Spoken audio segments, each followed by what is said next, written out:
ये है ज़रा हटके और मैं हूँ वसतुल्लाह खान। जाहिर है मैंने वही कपड़े पहन रखे हैं जो आपने कल देखे होंगे। ख्याल है लोगों को याद है लेकिन याद नहीं है तो मैं तो अच्छा चलिए आप बोल रहे हैं, ठीक है। मेरे साथ ज़रार है, मैं भी उन्हीं कपड़ों में हूँ जी, बिल्कुल। जाहिर है कि तो मैं तो 25 एपिसोड से ये चीज अच्छा पहने हुए हूँ।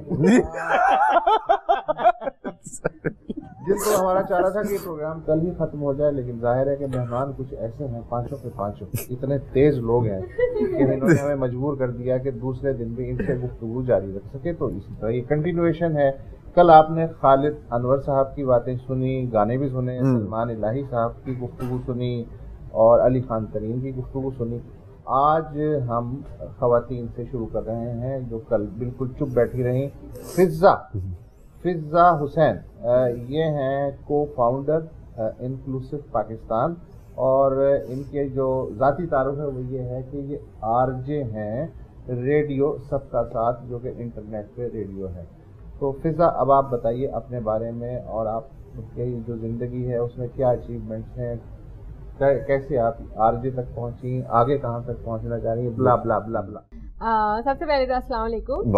और अपनी थोड़ी सी स्टोरी मैं ज़रूर सुनाना चाहूँगी कि मेरे साथ क्या था कि मेरा जो वही था विजन का मसला था, वो 5-6 साल में जो है ऑब्जर्व किया मेरे पेरेंट्स ने। फिर डॉक्टर्स को दिखाया, डॉक्टर्स ने कहा कि नहीं भाई कोई मसला नहीं है, आप वाइटामिन खिलाएं, और वही मोटे वाले चश्मे जो कि मैं नहीं लगाती थी, उससे मुझे जो नजर आता था वो भी नहीं आता था, तो वो 2-4 दिनों में ना किसी बहाने से टूट जाते थे।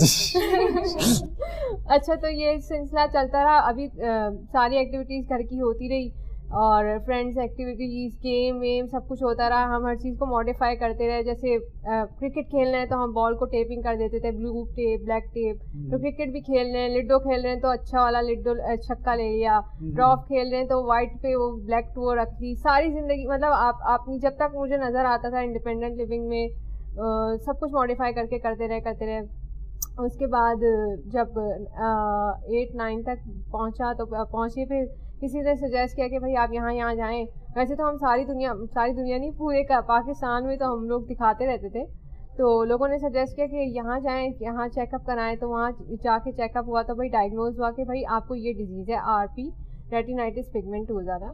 तो उन्होंने कहा कि लेकिन वहाँ पे ना आरपी की भी उन्होंने कैटेगरीज बनाई हुई थी कि एक आरपी हैं जिनका विजन चला जाता है, एक आरपी हैं जिनकी प्रैक्टिस के थ्रू जो है वो विजन और इम्प्रूव हो जाता है। तो मेरी जो ऑप्थोमोलॉजिस्ट थी, पहले हमारे मुल्क में इतनी अवेयरनेस की कमी है कि हमें आई स्पेशलिस्ट चेक करके कभी ये नहीं बताते थे कि हमें ऑप्थोमोलॉजिस्ट की ज़रूरत है। अच्छा। वो चेक करते थे, चश्मा दिया, विटामिन दिया, चलो भाई जाओ, ना कोई सवाल ना कोई जवाब।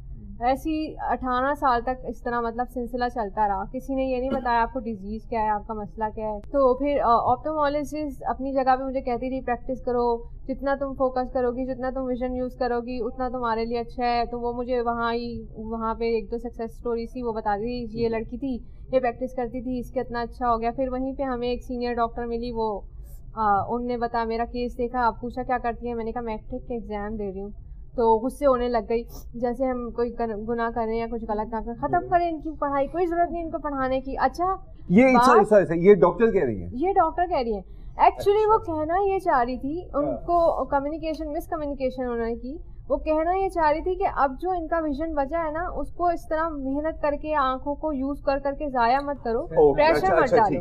लेकिन उनका रवैया ये था, अपन करें इनकी पढ़ाई, कोई जरूरत नहीं इनको पढ़ाने की। तो ये हमारा यहाँ का मतलब वो है। खैर मुझे वो तो अच्छी नहीं लगी बिल्कुल। मैंने कहा छोड़ो, बोलती है बोलने तो, मैंने अपना पढ़ना है। तो मैंने अपना पढ़ाई को कंटिन्यू रखा, लेकिन वो चीज़ ने मुझे वाकई में बहुत बुरी तरह अफेक्ट किया। मैट्रिक का लास्ट पेपर देते हुए जो मुझे मतलब मैं पेन से लिखा हुआ पढ़ लेती थी, वही मेरा मैट्रिक का लास्ट पेपर देते हुए मेरे साथ ये हुआ कि मुझे पेन से लिखा हुआ नज़र नहीं आ रहा था और मैं वहीं पे रोने लग गई। ये क्या हो रहा है, मुझे समझ नहीं आ रहा, मैं पेपर कैसे करूँ। उन्होंने कहा नहीं कोई टेंशन नहीं है, बहुत कोऑपरेट किया उन्होंने मेरे साथ ना, मुझे मोटिवेट किया। उन्होंने कहा आप बेटा मार्कर से कर लो, बस पेपर कर लो। और थैंक गॉड मैंने पेपर कर लिया, क्लियर हो गया। उसके बाद क्या हुआ, उसके बाद जो है अच्छा, मैंने जो मैट्रिक तक एग्ज़ाम दिए थे वो मैंने खुद दिए थे, राइटर के थ्रू नहीं दिए थे।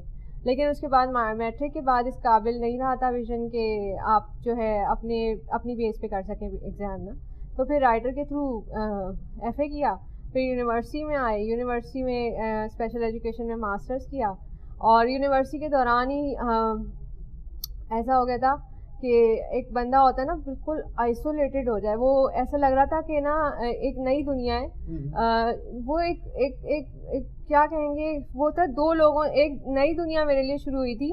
तो जो पर्सन में मैं क्या कहेंगे डिसेबिलिटी और नॉन डिसेबिलिटी वो जो हो जाता है ना, जी। तो वो मेरे साथ ऐसा होता था कि ये लोग सारे मुझे ऐसे समझ रखते थे मैं आप लोग का हिस्सा नहीं हूँ, मतलब मैं कुछ यूनिक हूँ, मैं जो हाँ बिल्कुल अलहदा हूँ, अपने एक्टिविटीज़ में साथ नहीं रखना, बात नहीं करना, और बहुत कुछ बहुत ज़्यादा चैलेंजिंग हो गया था। तो वहाँ फिर ऐसा हुआ कि मुझे मेरी कम्युनिटी के लोग मिले। इससे पहले मेरी कम्युनिटी से बिल्कुल मतलब मेरी कम्युनिटी से मतलब विजुअल इम्पेयरमेंट जो भी थे वो लोग मिले, उनको देखा तो वो तो बड़ी चिल लाइफ गुजार रहे हैं, मजे कर रहे हैं, रेडियो कर रहे हैं, ये क्या सीन है हाँ ये तो वही अलग ही दुनिया है। तो खैर उधर फिर पता चला कि वहाँ भी जैसे अली ने स्टोरी सुनाई कि उनको उनमें टैलेंट तो बहुत था बट उनको ना अपॉर्चुनिटी नहीं दी गई आरजे बनने की ना। तो ऐसे बहुत सारे लोग थे, लाहौर, कराची, इस्लामाबाद, और ना सिर्फ लाहौर कराची, पाकिस्तान तक, इंडिया वगैरह में भी हमें और दूसरे ममालिक में भी हमें ऐसे ग्रुप बन गया। और उन्होंने फिर इंटरनेट बेस्ड रेडियो बनाया, रेडियो सबका साथ, फिर उनके साथ फ्रेंडशिप हो गई। तो उन लोगों के साथ एक इत्तेफाकिया शो हुआ, उन्होंने कहा नहीं भाई तुम करो।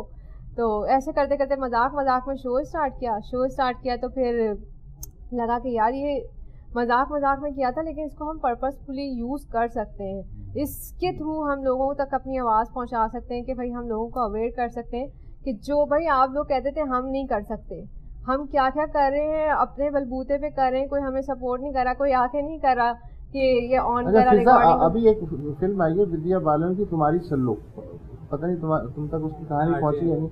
वो एक हाउसवाइफ है, फिर वो आरजे इत्तफाकन बन जाती है। तो मैं फिजा को इस वक्त जो सुन रहा हूँ, मैं फिजा आरजे से भी मिलना चाह रहा हूँ, सर 2 मिनट के लिए मिलवाओ ना। वो इंट्रो दे देना अपना, कैसे देते हैं। हाँ स्टार्ट करती हैं। अच्छा सही है, मैं इंट्रो दे रही हूँ। अस्सलाम वालेकुम एवरीवन, मुझे कहते हैं फिजा हुसैन और आप सब सुन नहीं रहे, आप सब देख रहे हैं डॉन न्यूज़। और उम्मीद है आप सब ठीक ठाक होंगे, मज़े में होंगे और अपनी लाइफ को बहुत ज़्यादा एंजॉय कर रहे होंगे। और मैं तो इस शो को बहुत ज़्यादा एंजॉय कर रही हूँ क्योंकि यहाँ पे जितनी भी पर्सनैलिटीज़ बैठी हैं मैं उनकी बहुत बड़ी फ़ैन हूँ। और बड़ा ख़ास दिन है क्योंकि ये हमारा नया साल शुरू है, तो नए साल का आगाज़ भी बड़ा खूबसूरत है। तो उम्मीद है जितना हमारा साल का आगाज़ खूबसूरत है उतना ही खूबसूरत हमारा पूरा साल। आपके पास वो गाना है कभी यार मैं मुल्तान से बात कर रहा हूँ। अभी ये रिक्वेस्ट शो नहीं है, जब रिक्वेस्ट शो होगा तो हम जरूर आपकी रिक्वेस्ट प्ले करेंगे। इसका मतलब है ये तो ना होने की बात हुई ना। इससे मुझे एक बड़ी मजेदार बात है, वो ये होता था हम लोग यूथ के साथ जब शो कर रहे होते बड़े सीरियस टॉपिक पे बात कर रहे होते थे, कराची के इनिशिएटिव डिफरेंट हमें मैसेज आता था आपका शो बहुत अच्छा है, आशिकी 2 का गाना लगा। अच्छा हमारे साथ भी होता था, हम बड़े शौक से जो है ना टॉपिक अवेयरनेस पे लेके जा रहे हैं, ये जा रहे हैं वो जा रहे हैं, आगे बढ़ते हैं आपकी आवाज बहुत अच्छी है, आपका साउंड में तो यार हम जो कर रहे हैं वो तो समझो। मैं आपसे फ्रेंडशिप करना चाह रहा हूँ। जी हाँ, तो वो मजा ये मेरी बहन से बात कर ले, मेरी वो भाई से बात कर ले। हाँ ये अच्छा वहाँ पे हम लोग जो है जरा ना अपने हमारे पास होल्ड होता था, जितनी अपनी मर्जी की बात की, फिर हमने फौरन से लिंक उनका माइक म्यूट करके फौरन हमने लिंक दिया। आज ही हमारी इनसे बात हो रही थी और हमें इनसे बात करके बहुत अच्छा लगा और नेक्स्ट टाइम भी हम इनसे बात करेंगे और बाय बाय कर देते थे हम। कभी माइक म्यूट करते हुए आपके मुंह से निकल गया हो कोई, उसके लिए यार ये दोबारा कॉल कर देता है, हर दिन कॉल कर देता है, कौन है ये बंदा? इस तरह के बड़े भंड होते थे, माइक खुला रह गया। और मेरे साथ तो स्टार्टिंग में बहुत हुए थे क्योंकि मैं जो ना बहुत फंबल क्वीन, मुझे मेरे फ्रेंड्स ने नाम रख दिया था फंबल क्वीन। तो मेरे साथ क्या होता था, एक दफा मुझे बड़ा शौक हुआ, यहाँ ब्लाइंड क्रिकेट के चेयरमैन थे सुल्तान शाह, तो मैंने कहा चलो इनका इंटरव्यू करती हूँ। अभी मुझे कोई खास एक्सपीरियंस नहीं हुआ था, बस फन्ने खां बन गई थी मैं, हाँ भाई कर सकती हूँ। अच्छा भाई पैनल ही संभाल लिया मैंने, पहला मतलब दूसरा शो होगा, मैंने पैनल संभाल के जो है शो रिकॉर्ड करना शुरू किया। अब शो रिकॉर्ड करना तो शुरू किया, अपना माइक भी खोल दिया, उनका माइक भी खोल दिया। क्या मुसीबत पड़ी थी मुझे शो करने की, क्या हो गया तो ये सब ऑन एयर जा रहा है। अब मेरे फ्रेंड्स मुझे स्काइप कॉल करे, फोन कॉल करे, बंद करो माइक बंद करो। तो ये बड़े मजे के एक्सपीरियंस हुए। इतना बड़ा महसूस ना करें, हमारे साथ भी ये हुआ है। एक दफा नहीं, हमारे वो कोई होता है ना जुमे के रोज हम कॉल इन डे करते हैं, तो फिर जो नाज़रीन है वो कॉल इन करते हैं। तो एक दफा हम ब्रेक पर थे, हम ऐसी आपस में बात कर रहे हैं, तो कॉलर वापस आते हैं, उन्होंने कहा जी वैसे जितनी आपने अभी बातें की है वो सब मुझे सुनाई दे रही थी। तो आपने कहा शुक्र है कि मतलब कोई गैर मुनासिब बात है। तो थोड़ी बहुत बचत अच्छा बहरहाल बचत हो गई थी। यमुना इकराम से भी बात करते हैं जिनके बारे में हमने पब्लिक स्पीकर हैं आप और सॉफ्टवेयर इंजीनियर हैं, लेकिन आज कोई स्पीक ज्यादा आपने नहीं किया है आपकी, वो भरी बैठी हैं, आपने उनको बात बस आ गई ना अब यार, सॉरी यार, चुप करा के दिखाइए। Okay let's go. ब्रेक लेने की जरूरत है हमें इससे पहले या नहीं? क्या कर ले, एक ब्रेक ले लेते हैं मेरा ख्याल है ना, इसलिए कि फिर यमुना को इंटरप्ट। हाँ फिर रोकेंगे कैसे, रोक सके तो रोक लो। सही बात, बिल्कुल बस सही है, अंदाजा है वैसे। तो एक ब्रेक ले लेते हैं।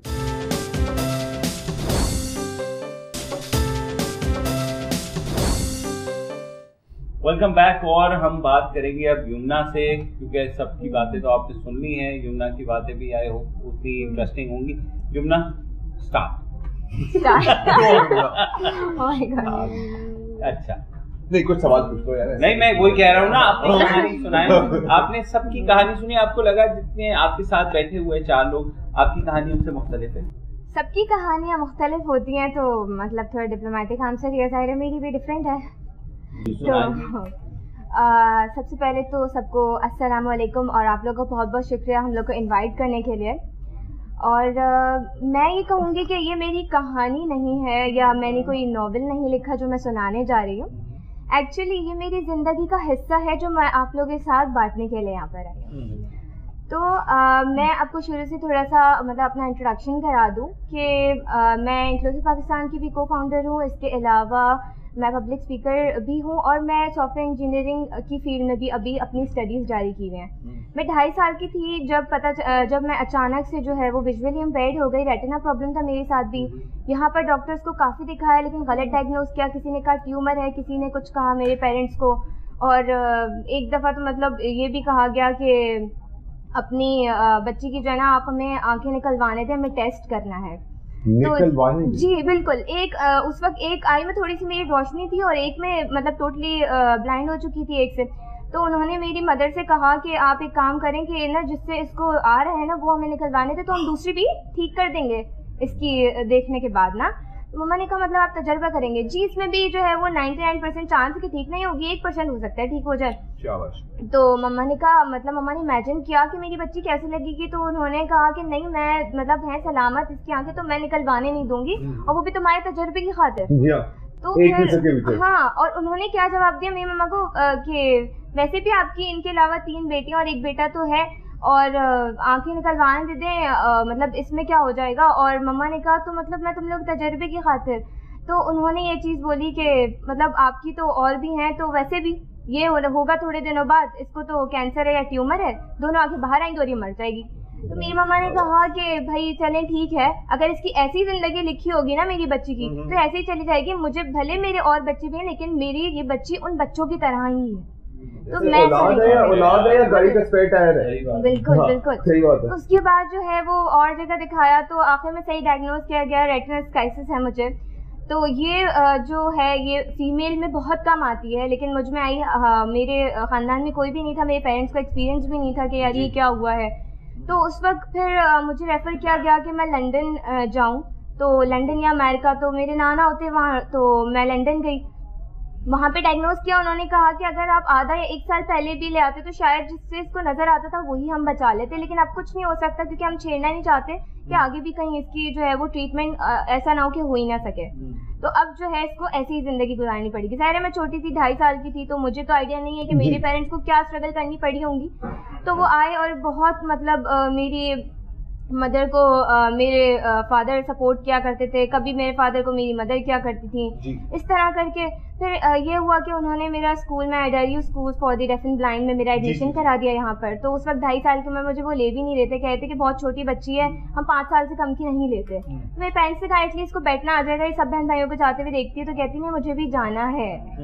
तो फिर मेरा एडमिशन कराया वहाँ से मतलब सब विजुअली इम्पेयर्ड ही थे, तो वहाँ से मैट्रिक किया अल्हम्दुलिल्लाह, मैंने अच्छी परसेंटेज थी, A1 ग्रेड के साथ मैंने किया।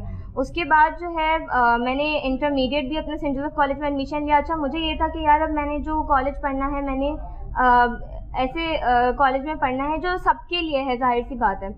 सही है, क्योंकि मैंने अपने बहन भाइयों को देखा था कि वो लोग जाते थे इंग्लिश मीडियम स्कूल्स वगैरह में, मतलब जाके पढ़ रहे हैं और ये सारी कर रहे हैं। मैं चाहती थी कि यार ये भी साइंस पढ़ते हैं, मैं भी साइंस पढ़ूँ, मैं भी इनकी जैसी स्टडीज, लेकिन ऐसा मुझे मौका नहीं मिल सका। मैंने आर्ट्स ही अपनी जारी रखी। अच्छा, उसके बाद जाहिर है फेसबुक वगैरह पे ये जो होती है कि आईडी वगैरह बनाई और सोशलाइजेशन हुई, नेटवर्किंग हुई। तो मेरे दूसरे ममालिक के फ्रेंड्स से जब मैं मिली तो मुझे पता चला कि यार वो लोग विजुअली इम्पेयर्ड हैं, पर वो लोग सॉफ्टवेयर इंजीनियर्स भी हैं, फिजियोथेरेपिस्ट भी हैं, सीए भी कर रहे हैं, सीएसएस भी कर रहे हैं, और क्या ऐसी फील्ड है जिसमें वो नहीं है। बिल्कुल। तो मैंने कहा कि यार मैं ये नहीं कहती कि आर्ट्स की फील्ड बुरी है, लेकिन मैं ये हमेशा चाहती थी, एक बंदे का इंटरेस्ट होता है, सही है, लेकिन ये इंटरेस्ट मेरा इस वजह से डेवलप नहीं हुआ कि मैं अपने आप को बनाना चाहती थी। मैंने कहा कि नहीं, अब मुझे साइंस की फील्ड में जाना है। मैंने इसके लिए रास्ते ढूंढना शुरू कर दिए कि यार हालांकि मेरा इंटरमीडिएट आर्ट्स में कंप्लीट हुआ है, अब मैं क्या करूँ इसके लिए। तो मैंने अपने आप को ये चीज़ सोची कि मैं ये कहना चाहती थी, मैं ये कहना शुरू कर दिया कि यार मतलब विजुअली इम्पेयर्ड को भी हमारे पाकिस्तान से भी होना चाहिए, साइंस की फील्ड में, कॉमर्स की फील्ड में, हर फील्ड में हमें भी होना चाहिए। फिर मैंने ये चीज़ सोची है, मैं लोगों को बोलूंगी तो लोगों पे इतना असर नहीं होगा कि यार हमें भी होना चाहिए। वो बोलेंगे हाँ तुम करके दिखाओ ना, तुम करके दिखाती तो तुम ये बात बोलो कि हमें भी होना चाहिए। कहना आसान है, करना मुश्किल। मैंने बोला यार मैं इस चीज़ के लिए अपने आप को खुद डेडिकेट करूंगी कि मैं ये नहीं बोलूँ, जब मैं बताऊंगी लोगों को तो मैं तब बताऊंगी कि जब मैं कर चुकी होंगी। जो प्रॉब्लम्स मैंने फेस की होंगी ना, वो कल को आने वाले और पर्सन विद डिसेबिलिटीज को ना फेस करने पड़े। और दूसरी बात आप ये देखें कि मतलब as a girl, as a female, तो मुझे डबल डिस्क्रिमिनेशन का, हर पर्सन विद डिसेबिलिटी को डबल डिस्क्रिमिनेशन का सामना करना पड़ता है कि वो हमारी सोसाइटी में जेंडर डिस्क्रिमिनेशन भी है, डिसेबिलिटी डिस्क्रिमिनेशन, इसका भी आपको सामना करना पड़ता है। तो मैंने ये सोचा कि ऑल्दो मैं सबके लिए काम करूंगी, लेकिन मेरे जहन में ये था कि यार मैंने टेक्नोलॉजी की तरफ खास तौर पे अपनी जो पर्सन विद डिसेबिलिटी है, विमेन विद डिसेबिलिटी है ना, उनके लिए काम करना, उनके लिए अपनी हर एक चीज़ को मैंने डेडिकेट करना है, ना सिर्फ पढ़ाई, इवन कि मेरा चलने का अंदाज, मेरा बोलने का, उठने बैठने का, खाने पीने का, सब डेडिकेट होगा। इसलिए कि मुझे देखकर लोग ये नहीं कहते कि यमुना इकराम ये करी, मुझे अच्छा ये ब्लाइंड ऐसे ही करते हैं। तो मैंने कहा नहीं, मुझे ये कॉन्सेप्ट चेंज करना है, तो मुझे इसके लिए अपने आप को पेश करना है। तो फिर मैंने जो है सॉफ्टवेयर इंजीनियरिंग के डिप्लोमा में एडमिशन लिया, मुझे एक रास्ता देखा। उसके साथ साथ ही मैंने यूनिवर्सिटी ऑफ कराची में एजुकेशन डिपार्टमेंट में भी एडमिशन लिया, ग्रेजुएशन भी मैंने साथ किया। तो दोनों चीज़ें मैंने साथ परसू की। बीए मेरा दिसंबर में कंप्लीट हुआ। अच्छा, जब कॉलेज की बात करते हैं तो कॉलेज में मेरा एडमिशन हुआ, क्योंकि ज़ाहिर है मैंने स्पेशल स्कूल से पढ़ा था, विजुअली इम्पेयर्ड पर्सन्स का जो स्कूल था। अच्छा, उसके बाद जब मैं वहाँ गई तो उस दौरान मैं एक ही थी वहाँ पे जो विजुअली इम्पेयर्ड थी, सही है, लेकिन उनका बिहेवियर, बिल्कुल कॉलेज में, और लड़कियों का बिहेवियर मुझसे ऐसा जैसे मैं एलियन हूँ, मुझे इंक्लूड ही नहीं करती थी किसी चीज़ में। तो मुझे इस चीज़ की आदत ही नहीं थी, ना मेरे बहन भाइयों की मम्मा ने तरबियत ऐसी की, ना मेरी। तो मुझे बहुत चीज़ बुरी लगती थी, और मैंने ये चीज़ सोची कि यार ये सब क्या कर रहे हैं मेरे साथ ना। और मुझ में भी ईगो था, मैं हेल्प नहीं मांगती थी किसी से, जाहिर है मुझ में भी, जाहिर है मैं इंसान हूँ, ईगो तो आएगा मुझ में भी। तो अब किसी दिन मुझे हेल्प चाहिए थी, क्लास में जाना था, तो मैंने ये चीज़ सोची यार मैं अब हेल्प मांगूँ इससे कि मुझे तुम क्लास में छोड़ाओ। मैंने कहा यार यमुना क्या हो गया, ऐसा कौन है ज़िंदगी में, इस दुनिया में जिसको हेल्प की ज़रूरत नहीं पड़ी, बिना हेल्प के वो बड़ा भी हो गया और मर भी गया, ऐसा तो कोई भी नहीं है। तो लाइफ इंटरडिपेंडेंट है, इंडिपेंडेंट भी टोटली नहीं हो सकते, डिपेंडेंट होना ही चाहिए। तो इंटरडिपेंडेंट का कॉन्सेप्ट है, अगर हेल्प मुझे पड़ गई आज, तो कल को किसी को मेरी हेल्प की जरूरत पड़ेगी, सही है। तो ये कॉन्सेप्ट मैंने लिया और मतलब इग्नोर कर दिया करती थी। अच्छा, इग्नोर तो कर देते हैं, इसके अलावा कोई मजाक कर रहे हैं आपस में, मैंने भी कर दिया, यार तुम भी मजाक करती हो, मैंने कहा मैं भी मैंने कहा यार मतलब तुम्हारे मुंह में जबान, मैंने कहा मैं भी उसी चक्की मैंने कहा मैंने कहा यार जाहिर सी बात है, मैं भी उसी चक्की का आटा खाती हूँ जिस चक्की का तुम लोग खाते हो यार, जिस मुआशरे से तुम लोग हो मैं भी हूँ। अच्छा, मैं ऑब्जर्व करने मैंने बड़ा टाइम लगाया, समझ लें 1 साल तो मैं लोगों को ऑब्जर्व ही करती रही। उसके बाद मैंने सोचा नहीं, मुझे अब यहाँ से मेरा ये एम बन गया कि मुझे जो है अवेयरनेस देनी है लोगों को। मैं कॉन्सेप्ट चेंज कर दूंगी लोगों के माइंड में डिसेबिलिटी का, सही है। डिसेबिलिटी से जो माइंड में आता है हमारे कि एक ऐसा बंदा जो कुछ कर नहीं सकता या डिसेबल है, वो डिसेबिलिटी तो सोचेंगे कि पर्सन में डिसेबिलिटी है, लेकिन वो ये सोचेंगे कि पर्सन ऐसा बंदा है जिसके साथ एक डिफरेंट लाइफस्टाइल है, उसके काम करने के तरीके अलग हैं, लेकिन वो काम हमारे जैसे ही कर सकता है। और इसीलिए मैंने साइंस की फील्ड चूज की। तो मैंने सॉफ्टवेयर इंजीनियरिंग का डिप्लोमा भी कंप्लीट किया। अच्छा, वहाँ एडमिशन तो ईजीली हो गया। अब इजीली होने के बाद क्या हुआ, हमें टीचर्स ने ही पढ़ाना शुरू किया, लेकिन कुछ टीचर्स के बारे में सुनने को ही मिलता था, यार इन स्टूडेंट्स को हम कैसे पढ़ाएंगे, मतलब पढ़ाने से ही डरते थे वो लोग कि हम इनको पढ़ाएंगे कैसे, इनको कैसे पढ़ाया जाए, या तो इनके लिए किसी ट्रेन टीचर की जरूरत होती है। भाई कोई आसमान से उतर के टीचर नहीं आता हमें पढ़ाने के लिए, वही पढ़ाता है जो टीचर होता है। और मैं ये भी कहूंगी कि जो वाकई टीचर होता है वो ये नहीं देखता आगे स्टूडेंट कौन है, उसकी जिम्मेदारी होती है कि वो पढ़ाए, और वो कैसे भी पढ़ाए, चाहे स्टूडेंट कोई भी हो। जाहिर है हर स्टूडेंट को पहली दफा ही पढ़ाया जा रहा होता है। एडमिशन कैंसिल तक भी होने तक बात पहुंच गई थी। मैं बहुत डिसहार्टेड, मैंने कहा मेरा तो ड्रीम टूट जाएगा, अब क्या होगा मेरे साथ, और ये सब क्या हो रहा है। तो ये हुआ कि वहाँ पे बहुत ज़्यादा सपोर्ट किया, कुछ ऐसे लोग भी थे, तो वहाँ पे ऐसे लोग भी थे जिन्होंने बहुत ज़्यादा मोटिवेट किया, सपोर्ट किया। जिन टीचर्स ने पढ़ाया, जो डरते नहीं थे पढ़ाने से, कहते थे नहीं हम पढ़ाएंगे, आप एडमिशन कैंसिल ना करें। सर जवाद हो गए, सर नबील, एक मैम इफ़त होती थी, उन्होंने बहुत सपोर्ट किया है। तो इन लोगों ने बहुत सपोर्ट किया। अच्छा, फिर उसके बाद जब एग्ज़ाम की बारी, उन्होंने मतलब ये कहा कि आपने क्या करके दिखाया, हम कैसे मान लें, और ये सारी चीज़ें। मैंने कहा नहीं, एग्जाम हम देंगे इंशाल्लाह, पास नहीं करेंगे, अच्छे नंबर से पास करेंगे। आप पास नहीं किया तो क्या होगा। मैंने कहा जिस तरह आप सबको अटेम्प्ट देते हैं और हमें भी दे दिएगा, कोई मसला नहीं है। तो उसके बाद मेरे लिए एक चैलेंज हो गया। आप यकीन करेंगे मैंने स्कूल कॉलेजेस के लिए कभी इतनी पढ़ाई नहीं की जितनी मैंने उस एग्जाम के लिए की है, क्योंकि वो मेरे लिए चैलेंज बन गया था। अना का मसला मैं बिल्कुल अना का मसला मैं दिखाती हूँ। मैंने कहा नहीं, सही है।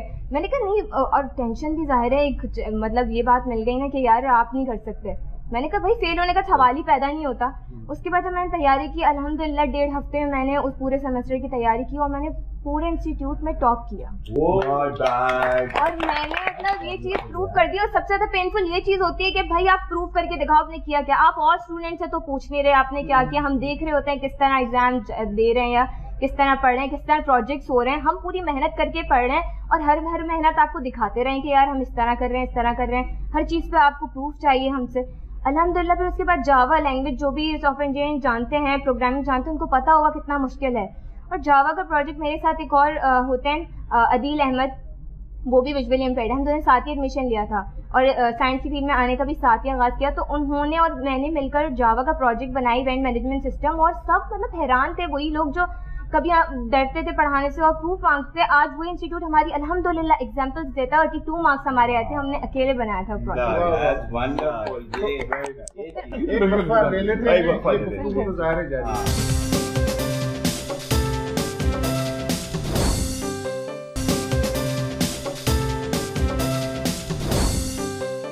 Welcome back. 5 ज़बरदस्त मेहमान आप सुन रहे हैं एक के बाद एक। अच्छा, आप पांचों की जो कहानी अब तक हमने सुनी है, एक चीज़ तो साबित हुई कि आप पांचों के जो घर वाले थे उनका ज़बरदस्त सपोर्ट है आपके पीछे, ठीक है।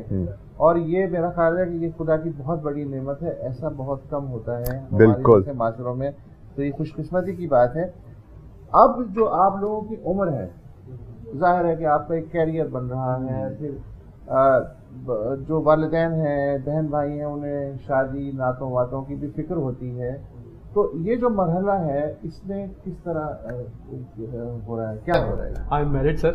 अच्छा। और आई एम मैरिड और मेरी दो बेटियाँ हैं। माशाल्लाह। मेरी लव मैरिज हुई है। सही है। एग्जैक्टली।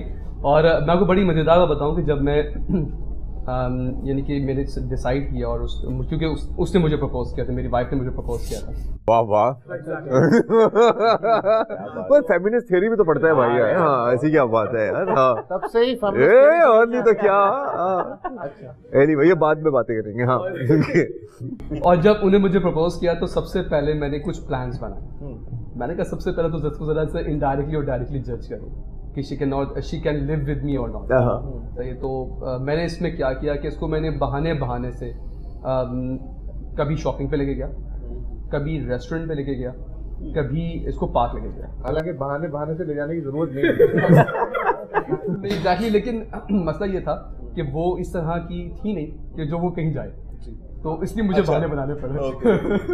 तो मसला ये था कि इसके पीछे जो कॉन्सेप्ट था, मकसद था, वो ये था कि मैं देखना चाह रहा था कि बात तो लोग बड़ी बड़ी कर लेते, लेकिन जब आप किसी के साथ चलते हैं, जहां आमतौर पे लड़की ये ख्याल करती है कि उसकी केयर की जाएगी, हर चीज़ उसको उठा के दी जाएगी, यहाँ मामला थोड़ा सा डिफरेंट। यहाँ मामला उसको मुझे लेके चलना है और उसको मुझे हर चीज़ उठा के देंगे। सही है। तो क्या ये लड़की इस चीज़ को एक्सेप्ट कर लेगी? तो इस रीज़न की बिना पर मैं इसको लेके गया। देन मैंने उसके बाद बैठा और मैंने उससे पूछा, नाउ अब मुझे बताओ कि अभी भी तुम्हारी ओपिनियन वही है तो उसने कहा यस डेफिनेटली ये चीज ना, ये चीज वैसे बड़ा सफाई से काम किया। मजाक के अलावा मैं अगर मैं शादीशुदा ना होता तो मैं भी आपसे कुछ सबक सीखता, लेकिन कोई बात नहीं। हाँ मुझे पता है तुम क्या क्या कहना चाहते हो, लेकिन क्या तुम नहीं पता कह सकते। सिर्फ अकेले बात ना, वो बाद में ओके बात। उतावले हो रहे हैं जी, खाली कुछ नहीं कहना। इस हवाले से मैं ये कहना चाह रहा था कि मुझे लगता है कि ये डिसीजन एक बहुत बड़ा डिसीजन होता है, और मुझे लगता है कि लाइफ में जो भी पार्टनर हो, बहुत सारे लोग कहते हैं कि लव मैरिज हो तो लव होना बहुत ज़रूरी है, लेकिन मेरा एक बिल्कुल डिफरेंट कॉन्सेप्ट है इस बारे में। मुझे लगता है कि ये जो एक रिलेशनशिप होता है, ये एक पिलर, 4 पिलर्स पर। तजर्बा बताओ, थ्योरी मत दो। हम लोगों ने प्रैक्टिकल किया हुआ है यहाँ पे यार। देखिए एक्सपीरियंस तो बिल्कुल भी नहीं है, तो मैं तो यही बता सकता हूँ कि मुझे लगता है कि लव होना हो लेकिन रिस्पेक्ट बहुत ज़रूरी है, और मुझे लगता है कि इस हवाले से मैं तब सोचूं जब मैं किसी को प्रोटेक्ट करने के और किसी को सपोर्ट करने के। चलो फेयर इनफ, फेयर आपसे अच्छा अली खान, हम सलमान भाई के साथ थोड़ा ज्यादा टाइम गुजारा कर रहे हैं यार। हाँ अली आपका क्या तजर्बा है? मेरा तजुर्बा अभी तो वैसे मैं सिंगल एंड अवेलेबल। इन्होंने तो नाम भी इंक्लूसिव रखा है कि ऑल इंक्लूसिव। नहीं और बिल्कुल मैं ये समझता हूँ कि जब बंदा या बंदी पर्सन विद डिसेबिलिटी या विदाउट डिसेबिलिटी इस काबिल हो जाए कि वो आप अपने पार्टनर को सपोर्ट कर सकें, और खासतौर पर पर्सन विद डिसेबिलिटी में कि वो इस काबिल हो जाए कि वो अपने पार्टनर को सपोर्ट कर सके। और क्योंकि इस मामले में जैसे खालिद ने भी कहा कि और सलमान भाई ने भी कि आपके अगर आप खुद डिसेबल हैं और आप किसी ऐसे पार्टनर से शादी करने जा रहे हैं जो विदाउट डिसेबिलिटी है, तो उसकी एक्सपेक्टेशन थोड़ी आपसे ज्यादा होती है। सही है। सो आपको बड़े रियलिटी चेक, बहुत सारे लोग आपसे इंस्पायर होकर शादी करने के लिए कह देते हैं, और ऐसा होता है हम सब के साथ, लेकिन आपको बड़ा इस मामले में केयरफुल होना पड़ता है। और जिस तरह सलमान भाई ने कहा कि आप रियलिटी चेक करके और सारी चीजें, सो बिल्कुल इस हवाले से मैं ये समझता हूँ। और अभी मेरा तो जो इरादा है वो 2-2.5 साल में शादी करने का है, लेकिन मैं ये समझता हूँ कि जब मैं इस काबिल अपने आप को खुद समझूंगा तो तब इस तरफ जाऊंगा। लेकिन ये पता है, इससे मुझे ना यमुना ने जो बात की थी, मुझे ये बात याद आ रही है कि कहना आसान है, करना मुश्किल है, बस करके दिखाना होता है। अच्छा, दूसरी बात ये कि सपोर्ट की और सहारे की जहाँ बात आ रही है, अक्सर लोग ये बोलते हैं कि यार हम आपका सहारा बनना चाहते हैं। यार सहारा नहीं, साथ पार्टनर बनना है तो बनो ना, सहारे की जरूरत नहीं। और दूसरी बात ये है कि पर्सन विद डिसेबिलिटी सुनते ही लोग ये समझते हैं यार इसको सहारे की जरूरत है। नहीं यार, हम यहाँ पे सहारा आपको देने के लिए बैठे, लेने के लिए नहीं बैठे आपसे। तो मतलब ये कुछ लोगों का ये भी कॉन्सेप्ट होता है ना कि मतलब मैं कोई एहसान या मैं कोई मैं इसके बारे में आपको बात बताऊं कि हमें जो टीचर्स पढ़ाते थे और जो पढ़ाते हैं हर फील्ड में, उनको ये बातें सुनने को मिलती हैं, यार हम तुम्हारी किसी और वजह से इज्जत करें ना करें, किसी और वजह से तुम जन्नत में जाओ ना, इन बच्चों को पढ़ाते हो ना, जन्नत पक्की है तुम्हारी। मैंने कहा भाई तुम हमसे पहले चले जाओ। वैसे हमने भी शो पे बुलाया तो आई डोंट नो हमारी जन्नत पक्की है, आई डोंट नो, किसी कोई चारा है नहीं हमारे पास। सॉरी, हम शादीशुदा हैं तो जन्नत आखिर में आप लोग ने एक चीज बोलनी है, फिर जन्नत पक्की है। एग्जैक्टली, दुआ में याद रखिएगा, दुआ में याद। लड़कियों, तुम्हारे घरों में दबाव तो होगा तुम लोगों पे, क्या कुछ बताओ। अच्छा, मैं इस बारे में बात करना चाह रही हूँ, बहुत सेंसिटिव ये टॉपिक है। इस बारे में मतलब हम लोग, आपने पूछा ड्रीम क्या है, ओ मशरकी लड़की, अब हम अपने बारे में वो वाली बातें नहीं बताते, लेकिन मैं ये बता रही हूँ कि हमारे इसके बारे में ड्रीम क्या है। ये तो बात तय है कि एक डिसेबिलिटी है, ठीक है, लेकिन आप कोई भी इंसान ये बात तसव्वुर नहीं कर सकता कि पर्सन विद डिसेबिलिटी एक नॉर्मल लाइफ कैसे गुजार रही होगी। वो घर के काम कर सकती है, खाना पका सकती है, घर संभाल सकती है, जो भी है, जो लड़का है वो भी अपनी रिस्पॉन्सिबिलिटीज निभा सकता है। तो हम जो ये इंक्लूसिव पाकिस्तान का इनिशिएटिव ले रहे हैं, उसमें हमारा मेन फोकस यही है कि हम वुमेन को एम्पावर करें, गर्ल्स को एम्पावर करें। मैं खुद बहुत अच्छी कुकिंग करती हूँ, मैं घर के हर काम में पार्टिसिपेट करती हूँ, इक्वल पार्टिसिपेशन होते हैं। कोई भी ऐसा काम नहीं है जो मेरे घर में बाकी लोग कर सकते हैं और मैं नहीं कर सकती। वही फिर फैमिली सपोर्ट है कि उन लोगों ने मुझे इतना फ्रीडम दिया कि मैं हर तरह के काम घर में कर सकूं। तो ये हम चाहते हैं, लेकिन इस तरह हर घर में या हर विजुअल इम्पेयरमेंट के साथ ऐसा नहीं हो रहा। हम ये चाहते हैं कि हम लड़कियों को एम्पावर करें कि वो अपनी इंडिपेंडेंट लिविंग में किस तरह, क्या उनको ट्रेनिंग्स चाहिए, वो किस तरह एक अपने घर को संभाल सकती हैं, कैसे रिस्पॉन्सिबिलिटी, यस, कैसे अपनी सारी रिस्पॉन्सिबिलिटी। बड़ी मजेदार कि मैं सॉरी इंटरप्शन फिजा कि बड़ी आप सबसे ज्यादा तजुर्बेकार आदमी हैं यार, प्लीज बोलो। इससे बड़ी अच्छी एग्जांपल ये है कि बचपन में जब अगर मैं चेयर पे बैठा हुआ हूँ और मुझसे कोई स्पून या कोई चमचा गिर जाए या कोई भी चीज़ गिर जाए, तो मेरी मदर के इंस्ट्रक्शंस थी कि कोई सलमान को उठा के नहीं देगा। अच्छा, सही है। उससे क्या हुआ, उससे हुआ ये कि मुझे हर चीज़ खुद करने की आदत पड़ गई। पहली मरतबा चमचे को ढूंढने में शायद मुझे 15-20 मिनट लगे होंगे। नेक्स्ट टाइम क्या हुआ कि मैंने उस आवाज़ को गेज कर लिया कि कहाँ गिरा है, उसको ढूंढने में 5 मिनट लगे, फिर 1 मिनट लगा और अब फौरन ब्लैक याद आ रही है। या कसम से। अच्छा, एक वैसे वो मैंने कभी देखी ब्रेक नहीं। ले लें, एक छोटी सी ब्रेक ले लें, और फिर क्योंकि नए साल का प्रोग्राम है तो आपसे ये बात भी करेंगे कि इस साल के आपके गोल्स क्या हैं, तो उस बारे में थोड़ी सी ब्रेक।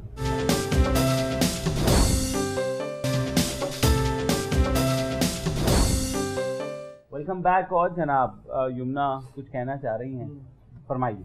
मैं बिल्कुल यही कहना चाह रही थी कि जैसे आपने बहुत सेंसिटिव मामले में बात की है। अच्छा, हम लोग अक्सर इस चीज़ पे करने से घबराते भी हैं, बात हम नहीं करते, लड़कियों नहीं कहते कि यार लोग ये समझेंगे कि यार मतलब इसकी शायद नहीं हो रही है, इसका दुख है ना बेचारी का, जब भी बात कर रही है। लेकिन एज अ सोशल एक्टिविस्ट मैं ये बात कहने मुझे कोई शर्म नहीं महसूस होती कि जाहिर सी बात है यार, डिसेबिलिटी है, सही है। मेरे ख्याल से डिसेबिलिटी एक डिफरेंट लाइफस्टाइल है। अब वो लाइफस्टाइल शायद आपके मुताबिक नहीं है और या माइनॉरिटी में तो आप उसको डिसेबिलिटी कह देते हो, लेकिन ये डिफरेंट लाइफस्टाइल है, काम करने का डिफरेंट तरीका है। तो ऐसा नहीं है, हम काम सारे कर सकते हैं, लेकिन तरीका, हमारा तरीका कार अलग होता है। बस उस डिफरेंट लाइफस्टाइल को एक्सेप्ट करने की बात होती है। बिल्कुल। फिजा, आपने एक बात कही थी अभी जहाँ हम सेमिनार में थी कि बात ये भी हुआ कि किसी ने आके कहा कि जी ये जो गुनाहों की वजह से ऐसा हो जाता है या थिंग्स लाइक, ये रिलीजियस, ये हमारे डिसेबिलिटी के मॉडल हैं, रिलीजियस मॉडल और मेडिकल मॉडल और ये आपका सोशल मॉडल। उसमें रिलीजियस मॉडल में ये होता है कि ना वो कहते हैं या तो ये अल्लाह वाले लोग हैं, बड़े नेक हैं भाई, दुआएं कराओ, हाँ बस आओ और दुआएं कराओ, सारी बड़ी प्यारी बातें करेंगे, लास्ट में बोलेंगे हमारे लिए दुआ जरूर करना। अच्छा, एक ये मॉडल, एक ये होता है इसका, और दूसरी ये होती है कि ना यकीनन इन लोगों ने, इनके माँ बाप ने कोई गुनाह किया जिसकी सजा इनकी औलाद को मिली है। तो ये है, ये एग्जिस्ट करता है, हम लोगों ने फेस भी की हैं ये चीज़ें, ये लोगों के रवैये होते हैं, तो ये चीज़ होती है। अच्छा, ये तो अच्छा क्यों हुई बनी ये मेंटेलिटी, हमने ड्रामों में देखा एक लड़की ने बड़ा जुल्म किया, लड़की ने अपने ससुराल को तबाह कर दिया, ये कर दिया, वो कर दिया, एंड में क्या हुआ, एक्सीडेंट हुआ, डिसेबल हो गई। इसी तरह बिल्कुल बिल्कुल। अच्छा, और एक और चीज़ होती है, अभी पता नहीं मुझे ड्रामे का नाम लेना चाहिए नहीं चाहिए, एक वो मुबारक को बेटी हुई है, उन्होंने काफ़ी जो है ना दूसरी शादी की, फिर जो है ना बेटियों, पहली बीवी के बच्चों के साथ काफ़ी जुल्म किए। वो उनका प्रॉब्लम ये था कि जो पहली बीवी थी उनकी सारी बेटियां थी, और जो बीवी दूसरी थी उनके बेटे थे, तो शौहर ने इस चक्कर में दूसरी शादी की कि बेटे से शादी होगी। तो अब क्या हुआ कि बेटा, उन्होंने बहुत जुल्म किए, बेटियों को घर से निकाल दिया, बीवी को घर से निकाल दिया, सब कुछ हो गया। अब क्या दिखाया उन्होंने कि जो दूसरी बीवी का बेटा हुआ ना, है तो वो बेटा, लेकिन वो डिसेबल है, वो डाउन सिंड्रोम है, तो ये वो पनिश दे रहे हैं कि तुमने जो अमाल किए हैं। तो क्या जिन लोगों पे क्या बीतती होगी जिनके बच्चे डाउन सिंड्रोम हो, क्या वो गुनाहगार हैं, क्या बीतती होगी उन लोगों पे, या कोई भी ऐसी डिसेबिलिटी होती है। क्योंकि अब हमने प्रोग्राम समेटना है, तो मेरे ख्याल में एक रिवायती से कुछ सवाल कर लेते हैं। यमुना से स्टार्ट करते हैं, हम एंड तक चले जाएंगे। फिर यमुना, क्या गोल आपने कोई सेट किया है इस साल में? इस साल के लिए मैंने ये गोल सेट किया है कि हम इवेंट्स वगैरह तो हम कराते रहते हैं, सही है, वो साल में एक दफ़ा हो गया वर्ल्ड डिसेबल डे का, लेकिन मैं ये चाहती हूँ, ज़ाहिर मेरा एक सबसे बड़ा गोल तो ये था, और मैं हम लोग की ये भी विश थी कि यार करिकुलम आप देखें, करिकुलम में ये चीज़ अगर एक चैप्टर पर्सन में डिसेबिलिटी के बारे में इंक्लूड हो जाए तो हमारी यूथ कितनी अवेयर हो जाए, लेकिन इसमें ज़ाहिर टाइम टेकिंग है ये। तो एक गोल मेरा ये है कि यार अभी स्कूल्स वगैरह में जाके, जैसे मैं मोटिवेशन सेशन देती हूँ, उसी में अवेयरनेस सेशन भी इंक्लूड हो जाता है, बट मैं जाकर स्पेशली हर स्कूल में जाकर जितने मुझसे कवर हो सकते हैं, मैं 9 मैट्रिक के बच्चों को, सारी एज होती है जो समझदारी की हो जाती है, तो जितना कोशिश मुझसे हो सकती है मैं वहाँ पे जाके अवेयरनेस सेशंस दूँ और हमारी ऑर्गेनाइजेशन इस चीज़ पे मतलब काम करे। इसके अलावा जो है पर्सन, ये तो बात हो गई सबको अवेयर करने की, हम ऐसे नहीं होते वैसे होते वैसे, लेकिन हमें ऐसे लोग प्रोड्यूस भी तो करने हैं, जाहिर है हमें सपोर्ट मिली या हम लोगों ने चीज़ें फेस कर ली। अब बहुत से लोग हैं जिन चीज़ों से घबरा जाते हैं। तो ये रेजोल्यूशन आपका न्यू ईयर का? जी बिल्कुल। और ये है कि पर्सन विद डिसेबिलिटी को या वुमेन विद डिसेबिलिटी को बताना, यार देखो मैं स्टेज पे खड़ी हूँ तो मैं तुम लोगों के लिए आई हूँ, मैं यमुना इकराम नहीं हूँ, मैं तुम लोगों की रिप्रेजेंटेटर हूँ, मैं तुम लोगों को ऐसा देखना चाहती हूँ। मेरी कामयाबी जब नहीं होगी जब मैं MCS कर लूंगी, मेरी कामयाबी जब होगी जब मैं देखूंगी इस फील्ड में और लोगों को आते हुए और बनते। मेरा गोल यही है कि जिस तरह वो person with women with disability को एम्पावर करूं कि वो अपनी जो घरेलू ज़िंदगी है वो इंडिपेंडेंटली गुजार सके और उनको जिस हद तक ट्रेनिंग दे सकें हम दें। और उसके लिए मैं एक डॉन न्यूज़ का थैंक्स भी करना चाहूँगी कि मेरा एक पैशन था कि मुझे कुकिंग करनी है। 18 साल के बाद मेरा विजन जब लॉस हो गया था तो मैं नहीं सीख सकती थी, तो उसके लिए डॉन टीवी में शेफ जाकिर हैं जिन्होंने मेरा ख्वाब पूरा किया और जिनके थ्रू मैंने सारी रेसिपी सीख ली। और आज भी मैं जो कुछ भी बनाती हूँ वो जितना अच्छा शेफ जाकिर सिखाते हैं वो मैं उतना ही अच्छा मुझे लगता है रिजल्ट आता है। Thank you chef Zakir. ये वो टीचर हैं जिन्होंने बिना मुआवजे के, बिना सवाल के, बिना किसी चीज़ के हमें हमारी मतलब डिज़ायर पूरी की है। और नाज़रीन को ये तो बिल्कुल नहीं बताइएगा कि आप हमारी दावत करेंगे। अब मुझे वैसे बहुत बहुत भूख लग रही है मुझे एकदम। जी अली। जी बिल्कुल। जैसे यमुना ने बताया कि हमारे इंस्टीट्यूट और इस हवाले से प्रोग्राम, दूसरा जैसे फिज़ा ने सबका साथ का जिक्र किया, तो अब हमारा सबका साथ के हवाले से भी गोल है, क्योंकि सबका साथ का हम सब भी हिस्सा हैं, तो हम सबका साथ को चाहते हैं कि एक ऑनलाइन फोरम से निकाल के फ्रीक्वेंसी पे लेके आएँ, सो दैट हमारी रिप्रेजेंटेशन मीडिया पे भी हो। अगर मीडिया खुद अपॉर्चुनिटी नहीं देता तो हम अपने लिए खुद से अपॉर्चुनिटी बनाएं, और ना सिर्फ अपॉर्चुनिटी की नहीं बल्कि आप जानते हैं कि मीडिया के ज़रिए अगर हम अवेयरनेस, ट्रेनिंग और बाकी एजुकेशन वाला सिलसिला करें और रेडियो चैनल के थ्रू करें तो दैट वुड बी बहुत आसानी हो जाएगी, ईजी हो जाएगा। ठीक है, परफेक्ट। सलमान साहब, आप तो वर्ल्ड कप ही जीत चुके, उसके बाद क्या रह गया? हाँ शादी भी हो गई यार। हाँ सेकंड रहती है। अच्छा, क्या भी है आपके पास? सर ये ऑन एयर जा रहा है, आपको पता है ना ये? हाँ, घर भी जाना है आपने। सेकंड एजुकेशन की बात करता हूँ। हाँ ये सेकंड वर्ल्ड कप क्यों नहीं? Well saved, good job. अच्छा, इसमें ये कि बिल्कुल यकीनन मेरी टीचर शादी हो चुकी है और वर्ल्ड कप में खेल चुका हूँ। इसके अलावा इस वक्त PhD कर रहा हूँ कराची यूनिवर्सिटी से, तो मेरी अपनी जो अचीवमेंट है उस पर अल्लाह का शुक्र है कि प्रॉपर जॉब है मेरे पास, तो मेरी जो अपनी अचीवमेंट्स है वो कंप्लीट हो गई है। लेकिन डेफिनेटली जो मैंने इस वक्त इनिशिएटिव्स लिए हैं कुछ, और इसमें उसको मैं यकीनन इसको मैच्योर करने की तरफ जा रहा हूँ, जिसमें 2018 मेरे लिए सबसे इम्पोर्टेंट है, जिसमें जो बुक्स ब्रेल सिस्टम है, ब्रेल बुक्स पाकिस्तान में अवेलेबल नहीं है, तो वो हमने अल्लाह का शुक्र है कि बना दिए और वो हम इंशाल्लाह उसको प्रोवाइड करने जा रहे हैं तमाम सिंध के स्कूलों को।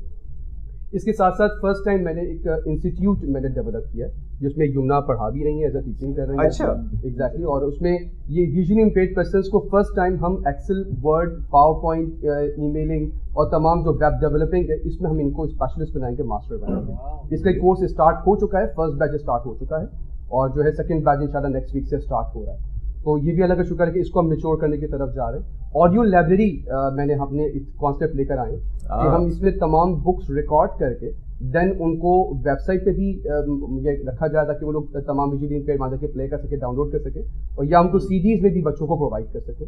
तो ये भी इनिशिएटिव है और इस पर भी काम शुरू हो चुका है, इसकी रिकॉर्डिंग स्टार्ट हो चुकी है, जिसको हम 2018 में इस पूरे साल में कंप्लीट करके इंशाल्लाह बच्चों को प्रोवाइड करना शुरू कर देंगे। ग्रेट। तो ये कुछ प्लान्स हैं, बहुत ज्यादा है, तो ये काफी प्लान्स हैं यार। ये तो अगले 10 साल के प्लान्स हैं। गोल सेट किया है या सेट की है यार? ये बात की बात ये गाने के बाद ऑफ है। हाँ, 1 2 3 okay. I'm sorry for the things I said. I'm sorry and I still regret. I'm sorry for being harsh with you. I'm sorry that I made you sad. I regret. Oh baby, I regret. My lady, I regret. Whoa. सुन ले आके मेरे दिल की सदा, I regret. फिर क्यों तू यूं मुझसे दूर हुआ, oh so sad. मेरी आँखों को है तेरा नशा, वो हो जाना मेरी मुझसे दूर न जा, ये ना मेरी आंखों में तेरे ख्वाबों का बसेरा था, तेरी जुल्फों के नीचे रोशन सवेरा था। मैं जो गलत था तो तूने क्यों सुधारा नी, रुक जाओ एम के कह के तूने क्यों पुकारा नी, तेरे बिना मेरा कोई दूजा सहारा नी, तेरे बिना मुझे एक लम्हा भी गवारा नी, न जाने कहाँ लेके जा रही तेरी तलाश मुझे, फिर किसी मोड़ पे मिल जाए तू काश मुझे। वाह। I know it's easy to forgive, but it's hard to forget. I feel sorry and I still regret. I'm really sorry for the things that I said. I'm sorry, my baby, that I made you sad. I'm feeling down, baby, so come around, baby. Come, baby, meet me. I'm in your town, lady.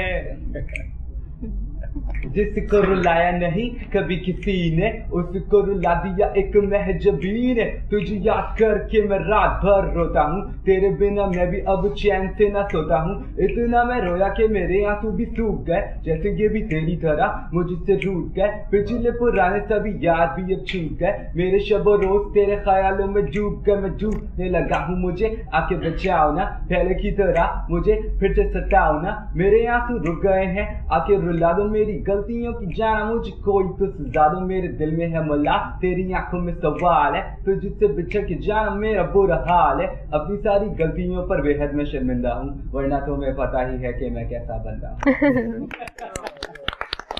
Nicely done, nicely done. हाँ, ये पटारी वालों को भेजो। हाँ और क्या। तो अब इजाजत ले लेते हैं। बिल्कुल, क्या मजा आया। बिल्कुल, no doubt, no doubt. So much for all of you.